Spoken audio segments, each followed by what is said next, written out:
आप कहते हो कि मंदिर से जाते समय नंदी के कानों में, बहुत सुंदर प्रश्न है आपके, बहुत भाव से और आनंद से आपने करा, और जनमानस के कल्याण के प्रश्न है ये, केवल आपके लिए नहीं है, ये सबके लिए इतने जोरदार प्रश्न है। जो गलती भी करते होंगे तो इसको सुधार सकते।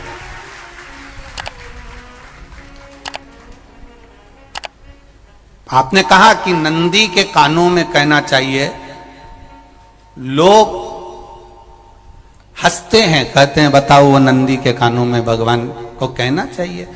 वैसे तो हम आपको एक बात बता दें कि दुनिया के लोग किसी दूसरे धर्म की कभी हंसी नहीं उड़ाते। दुनिया के लोगों को दूसरे का धर्म अच्छा लगता है। दुनिया के लोग सबसे ज्यादा हंसी उड़ाते हैं तो हमारे सनातन धर्म की ही उड़ाते हैं, और उसे खुद उड़ाते हैं, दूसरा उड़ाने वाला नहीं होता। दूर के ढोल हमें समझ में आते हैं, उसका धर्म हमें समझ में आ गया, उनके क्या है, ऐसा है, आओ कुछ नहीं, उनके धर्म में ऐसा है, कितना आनंद हमें दूसरे के धर्म में लग रहा है, और हमारा सनातन धर्म हमको बुरा लगता है। हमारे सनातन धर्म हमें बुरा लगने लगा। अरे भाई, लोग कहते हैं कि नंदी के कान में कहते हो, ये कोई हमारे पुराणों में या शास्त्रों में लिखा है? भगवती बहन साहू, आपको धन्यवाद देना चाहूंगा और एक बात कहना चाहूंगा, जितनी भी शिव महापुराण के अंतर्गत चाहे उपाय जो बताए जाते हैं कि बेलपत्री ऐसे चढ़ाना, काली मिर्च ऐसे चढ़ाना, चावल ऐसे चढ़ाना, धतूरा का क्या महत्व है, शमी के पत्ते का क्या महत्व है, बेलपत्री के पत्ते का क्या महत्व है, ये जितनी भी बातें बताई जाती हैं ये सब पुराण के अंतर्गत से बताई जाती है। अब दुनिया के लोग इसको चाहे टोटका कह दें, चाहे दुनिया के लोग इसे टोना कह दें, पर पुराण से हटकर कुछ नहीं। और आप लोगों को अगर बोला है कि नंदी के कान में कहकर भगवान शंकर के मन में बात पहुंचे, तो ये क्यों कहा, तो ये भी हमारी शिव महापुराण में लिखा है, जलंधर के चरित्र में। कोई आपसे कहे कि नंदी के कान में बोलने से क्या होता है, ये जलंधर का चरित्र कह रहा है। मां पार्वती जी का हस्त कमल पकड़कर जलंधर लेकर जाने लगा।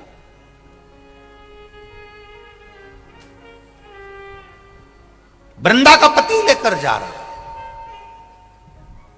वृंदा तो भगवान की भक्ति में लीन रहती थी, उसको तो जलंधर को सबसे ज्यादा तकलीफ थी नारायण से, पर शिव के पास आ गया, क्योंकि ईर्षा प्रवृत्ति, अभी कथा में कहा, कोई कोई ऐसा होता है जिसको तुमसे बेर नहीं होता तो भी अंदर से ईर्षा जाग जाती है। कोई कोई ऐसा होगा जिसको अंदर से ईर्षा जागती है, अपने आप अंदर से ईर्षा जागती है, उसका कोई बेर नहीं, और ईर्षा जाग रही, भीतर से ईर्षा जाग। ना आप उससे मिले हो, ना कभी वो आप उसके सामने बैठे हो। कई लोग किसी ना किसी की बुराई करते हैं तो हम लोग पूछ भी लेते हैं, क्यों साहब उनसे मिलकर आए हो क्या तुम? कभी नहीं मिल किया, कभी उनका सामना हुआ नहीं हुआ, तो फिर बुराई क्यों कर रहा? एक ने कर दी थी इसलिए हमारे ध्यान में था तो हमने भी कर दी। लो, वो कुआं में डूब के मरेगा तो तू भी मरेगा का? नहीं। नंदी सामने बैठा है, गणेश जी को मालूम पड़ गया, कार्तिकेय को मालूम पड़ गया, मां पार्वती जी का हस्त कमल जलंधर ने पकड़ लिया और लेकर चला। मालूम पड़ गया, तब नहीं रहा गया। गणेश जी को क्रोध आ गया और गणेश जी महाराज आए, शिव जी को जगाने लगे, पिताजी पिताजी पिताजी कर कर जगाया, उठो पिताजी, पिताजी उठिए, पिताजी जागिए, पिता को जगा रहे हैं। भगवान शंकर नहीं उठे, तप में लीन थे। क्या करें हम? जलंधर के पास में इतना बल है, इतना बल है, और पिता की आज्ञा नहीं होगी तो हम कैसे मार देंगे इसको? मारने को तो हम मार दें। मां ने आज्ञा करी थी कि जलंधर उसको तारकासुर को मार दो, तो कार्तिकेय ने तारकासुर को मार दिया।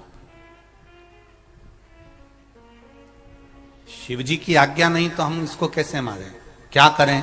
सब कुछ गणेश जी ने देख लिया, शंकर जी के ऊपर बहुत बहुत बहुत बहुत प्रार्थना कर कर देख ली, पर शंकर जी नहीं जागे। तब आखिरी में विनायक ने, गणेश ने, जितने लोग आस्था चैनल पर कथा सुन रहे हैं, जितने लोग फेसबुक यूट्यूब पर कथा सुन रहे हैं, इस बात को याद रखना कि नंदी के कान में कहने से क्या होता है वो ये इस कथा से सीख लेना। आखिरी में गणेश जी को लगा किसको कहूं, शंकर जी भी तप में हैं, नंदी भी तप में हैं, मैं किसको कहूं? शिव जी को कह के कर थक गया, पिताजी को बोल बोल कर थक गया, पिताजी जागते नहीं। अब मैं किसको कहूं ये बात, किससे कहूं?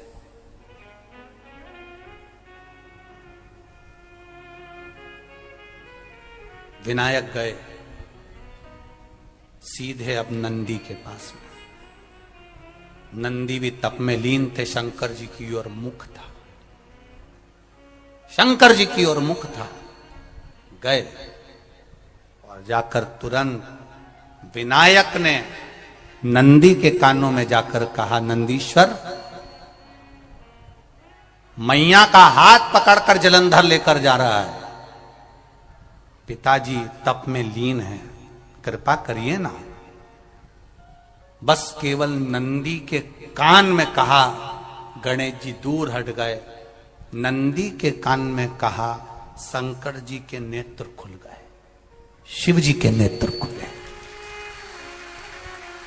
ध्यान देना जरा, इस शिव महापुराण की, आशुतोष शिव महापुराण की कथा, जो कथा यहां कही जा रही है, यह कथा पहले के चरित्रों में सुनने को नहीं मिली होगी। जरा ध्यान देना इस संवाद पर, जितने लोग आस्था चैनल पर, जितने फेसबुक यूट्यूब पर सुन रहे हैं। सनातन धर्म की हंसी उड़ाने वाले कह देते हैं नंदी के कान में कहने से क्या होता है, नंदी के सामने जाकर बोलने से क्या होता है, नंदी के पास बैठकर बोलने से क्या होता है, नंदी के पास बैठकर शंकर जी का मात्र दीदार करने से क्या होता है, दर्शन करने से क्या होता है। वो अच्छे से समझ लेना, जो लोग सनातन धर्म पर उंगलियां उठाते हैं, वो अच्छे से समझ लें इस बात को।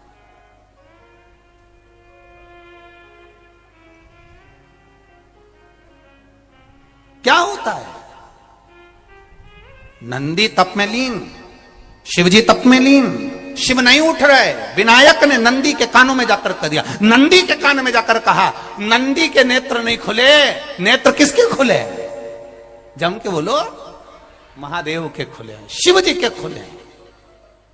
ये मन का तार। नंदी शंकर की आराधना कर रहे थे, शिव अपनी भक्ति में डूबे थे। यहां कहा, यहां पहुंचा, जो दिल में था उस तक बात पहुंच गई। नंदी के दिल में शिव थे, तुम कहे, नंदी ने शंकर तक बात पहुंचा दी। वो सूत्र जो बंधा था दिल से दिल तक का, वो पहुंच गया। वो सूत्र जो दिल से दिल तक बंधा हुआ था, मन से बंधा हुआ था, खबर वहां तक पहुंच गई, खबर पहुंच गई। उसको जानो, लुटाइए, ये मौका मिला है आनंद का, दिल से प्रेम लुटाओ। नंदी से कहा, नंदी ने देवादिदेव महादेव से नहीं कहा, केवल नंदी आंख बंद कर कर बैठे थे। कहते से ही भगवान गणेश के शब्द शिव जी तक पहुंच गए, शिव जी के नेत्र खुल गए और उन्होंने जलंधर के पास पहुंचकर पार्वती जी का हस्त कमल छुड़वाया। जरा विचार करिएगा, आप नंदी से कहते हो मेरे महादेव तक बात पहुंच जाती है, आपको केवल नंदी से प्रेम से कहना है, नंदीश्वर मेरे बाबा, ए मेरे बाबा, आप रोज शिव जी को लेकर भ्रमण पर निकलते हो, मुझे बहुत दुख है, आप मेरे दुख को मिटाने के लिए मेरे दरवाजे पर क्यों नहीं आते? नंदीश्वर से कहा, शिव जी तक बात पहुंच जाएगी, शंकर के नेत्र आपके लिए खुल जाएंगे और महादेव आपके यहां खड़ा मिलेगा, मेरा महादेव आपके पास में खड़ा मिलेगा। आशुतोष शिव महापुराण की कथा कहती है, लोग कहते हैं नंदी को कहने से क्या होता है, ये शिव तत्व की कथा आशुतोष शिव महापुराण कह रही है। कहा वहां तक पहुंचा, दिल से दिल का कंठ। जो भगवान नंदी के कानों में कुछ कहकर आते हैं, बोले हो कभी? सीधे बोल देते हो क्या जाकर? नंदी के कानों में कहने का भी एक तरीका है, आप लोगों को मालूम होगा वो तरीका? नहीं मालूम? बेलपत्री की जो डंडी रहती है ना, बीच का जो भाग है, ध्यान दिए ना जरा सा, ये बीच की जो डंडी है, फिर से देखिए, बेलपत्री के 2 पत्ते और उसके पास में जो बीच की जो डंडी का भाग है, दिख रहा है आप लोगों को? ये 2 डंडी, ये बीच की 2 पत्ती और उसके बीच में जो 2 डंडी का भाग होता है। जब हम देवाधिदेव महादेव से कोई बात कहने वाले होते हैं ना कि बाबा बहुत दुखी हूं, बाबा बहुत तकलीफ चल रही है, बाबा मैंने एक कंपटीशन एग्जाम में परीक्षा दी है, बाबा मेरे जीवन में ये तकलीफ हो रही है, बाबा, तब इस बेलपत्री की जो ये डंडी होती है, इस उंगली से, इस अंगुष्ठ से इस डंडी को पकड़ा जाता है और बाबा के कर्ण में कहने से पहले ये हाथ को नंदी के ऊपर रखकर फिर हम बाबा के नंदी के कानों में कहते हैं और चलते समय इस बेलपत्र को अशोक सुंदरी की जगह पर चढ़ाकर वापिस सजाते हैं। देव अधिदेव महादेव को पार्वती की बात मानना ही पड़ती है और वो कहना ही पड़ता है। ये बेलपत्र की महत्व है।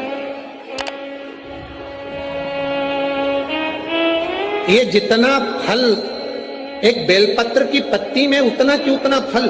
हम आपसे फिर कहेंगे, कभी मौका मिल जाए जिंदगी में, कभी तुम्हारे जीवन में अगर मौका मिले और कहीं बेलपत्री का वृक्ष मिल जाए जिसकी छांव तुम्हारे ऊपर पड़ रही हो, तुम्हारे ऊपर अगर बेलपत्री की छांव पड़ रही हो, उसके नीचे बैठकर कभी मौका मिले, एक बेलपत्री का पत्ता मात्र रखकर आप शिव जी का नाम लेकर जल भी अगर समर्पित कर रहे हो ना, तो वो 12 ज्योतिर्लिंग को जल चढ़ाने के बराबर फल प्रदान कर। एक बेलपत्री का पत्ता, एक बेलपत्री का वृक्ष, एक बेलपत्री के वृक्ष की छांव हमारे जीवन को कृतार्थ कर देती है, धन्य कर देती है, कृतार्थ। कभी भी शंकर के मंदिर में जाओ, शिव जी का पूजन कर जब वापिस आओ, तो शंकर भगवान के मंदिर में जो बाहर नंदी बैठता है, उसके कानों में ओम नमः शिवाय बोलकर अपने मन की कामना उसके कानों में बोलकर आप आ जाइए, आपकी कामना 3 महीने में पूरी हो जाती है। नंदी के ईश्वर भगवान का स्मरण करिए। अगर 7 बेलपत्र आप शंकर को समर्पित करते हो तो 1 बेलपत्र नंदी भगवान पर भी अवश्य समर्पित करें। नंदीश्वर भगवान शिव को समर्पण, 1 बेलपत्र नंदी के ईश्वर की ओर चढ़े। और बहुत ध्यान दीजिए महाराज, अगर कोई काम अटक रहा है, नहीं हो रहा, बहुत प्रयास करा, तो भगवान शंकर के मंदिर में 5 बेलपत्र चढ़ाइए। और शंकर भगवान की जो छोटी लड़की है अशोक सुंदरी, आपको बताया था ना अशोक सुंदरी का स्थान, भगवान शंकर की 6 लड़कियां हैं, उसमें से सबसे छोटी लड़की अशोक सुंदरी की जगह पर 1 बेलपत्र चढ़ाइए। फिर 1 बेलपत्र नंदीकेश्वर पर चढ़ाइए और नंदीकेश्वर पर चढ़ाने के बाद भगवान शंकर के मंदिर के बाहर चौखट पर दिया लगा दीजिए साइड में, और फिर अपने घर पर आ जाइए, आपका कार्य सफल होना प्रारंभ हो जाएगा। नंदीकेश्वर भगवान नंदीकेश्वर का स्मरण कर लेने पर जीव आनंद सुख की अनुभूति करता है, आनंद सुख को पाता। भगवान नंदीकेश्वर का पूरी दुनिया में केवल एक केदारनाथ ही एक ऐसा है जहां पर ओम कुंड विराजमान है। कौन सा कुंड है वहां पर? ओम कुंड। जो बच्चा हकलाता है, तोतला बोलता है या गूंगा होता है, जिसकी वाणी नहीं होती, वो अगर ओम कुंड पर जाकर ओम बोलने का प्रयास करता है तो जितनी देर तक उसके मुंह से घुंड की आवाज निकलती है, उतनी देर तक ओम कुंड में से पानी का बुलबुला निकलता रहता है। और 7 या 8 बार बोलने से व्यक्ति हकलाना छोड़ देता है, तोतला बोलना छोड़ देता है और उसकी वाणी आ जाती है। वो ओम कुंड केदारनाथ जी में बसता है। कहां बसता है? केदारेश्वर।